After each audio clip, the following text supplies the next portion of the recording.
right, so I'm here with Stephanie LoVerde. So you and I have known each other for some time now, and I'm super impressed with you. Thank you. And you are very much into the whole personal development, you know, paying it forward, coaching, always getting better type of mindset. Before we start, tell whoever's watching a little bit about you. How many years have you been in the business?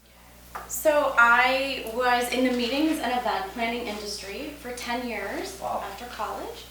And then I decided I wanted to go back to school because I was traveling quite a bit. And at that same time, I took a part-time job at Baird and Warner, doing marketing and brochures and just those sorts of things.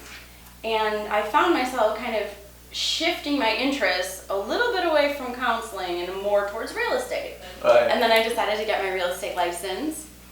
And I shifted then I was then full-time job with Baird and Warner. And on February 1st of 2013, I just went for it. I became an agent, like just like that.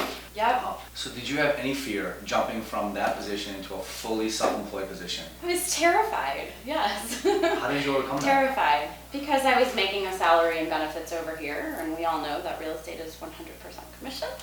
And I didn't know how long it would take to earn my first paycheck, but I knew that if I gave it my all and stayed committed to it and didn't let myself get too anxious about the potentials of what could happen, I would be okay. And so 78 days later was my first closing. How did you do volume-wise? Your first year, what did you finish My at? first year I did 6.1 in volume. 2014 was your second, pretty much full year. Correct. How did you finish volume-wise there? 11.2 in 2014. And 2015? And then my third year I completed 53 deals and with close to 19.1 in volume. That is incredible. Thank you. What is it? Tell us the secret sauce. Thank you what for did saying you do? that. I work really hard. I mean, there's no secret recipe, but it is working hard, putting yourself out there, not being afraid to fail, and picking yourself back up. And I hate to sound cheesy or cliche, but there's been many times I haven't earned a listing, or there's been many times my buyer's bid hasn't been selected. But you've got to pull yourself up and say, that's one deal, that's one transaction. This next one is going to be different. Very inspirational. So what advice would you have for someone that is crazy enough, right, to do what you did on that February 1st winter morning, I bet? The first 90 days, what do you do? You have no book of business. Give us the roadmap. Hustle. Tell everyone and anyone that you are in real estate.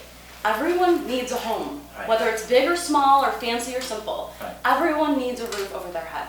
So tell everyone you meet, anywhere, what you do, and be passionate about it. Don't just say it and say, yeah, it sucks, I haven't had a deal in a while, but be passionate about it. Right. I am a real estate agent, I am a real estate professional, and I love what I do. Because that energy transcends, and people feel it from you. And the other thing for new people starting out, you guys have to do this. You have got to do open houses. Talk to your colleagues, to your trusted colleagues that have listings. Say to them, hey, Sam, can I host an open house at your new listing on Sunday from 2 to 4? Chances are Sam would rather be at a barbecue or hanging out with friends on Sunday. Absolutely. And Sam's established in his career enough to not necessarily need that open house, so to speak. And do 2 a weekend. Be there on Saturday, be there on Sunday. Sometimes in the beginning I did 2 in one day, which was a bit insane, but I would do a 10 to 12 and then a 2 to 4. And my goal was always to meet one person that I thought could potentially be a buyer in that 2-hour window. What's one part of your business, like systematically, that allows you to get over 6 million, 10 million, 15 million, 20 million? What's one thing that you think you do that most other agents may not systematically? Good question. I rely heavily on technology, and I use that in my day. So I have Google Docs that say, okay, this is where this deal is, and this is where our mortgage contingency date is, and this is where our earnest money is. So at a quick glance, I can see exactly where things are, especially in the spring market when you're really busy. It helps to stay organized. Otherwise, I would say just writing simple emails that are genuine. And because you genuinely want to know, hey, how did the floors go? Or hey, what color did you paint? You know, keep in touch with your clients via social media and then follow up with a more personal approach. Well, here's what I'll tell you. I've gotten to know you a lot better, especially over the last few weeks. And I learned a lot about you today.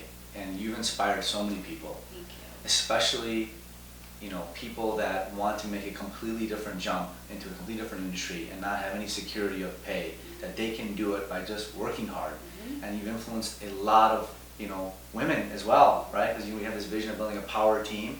I would tell everyone that's watching this, because I've worked with you now, it's not just so much your hard work and your humility, it's how fast you execute. When you really, really believe that this is going to help, you do not waste any time. You knew you want to be in real estate, you jump right into it, you're like, let's just do it. That takes a lot of courage, and that's very inspiring, Stephanie. I'm praying that you blessed a lot of people that heard that, because I know that blessed all of us in this room. So thank you for sharing that. Thank you. Okay? So we're going to shoot this video again in 3 years. Oh, You're going to have your power team around you, Hopefully I'll still have some hair on my head, But this is a lot of fun. Thank you, Stephanie. Thank you. Thank you for having me here. My pleasure.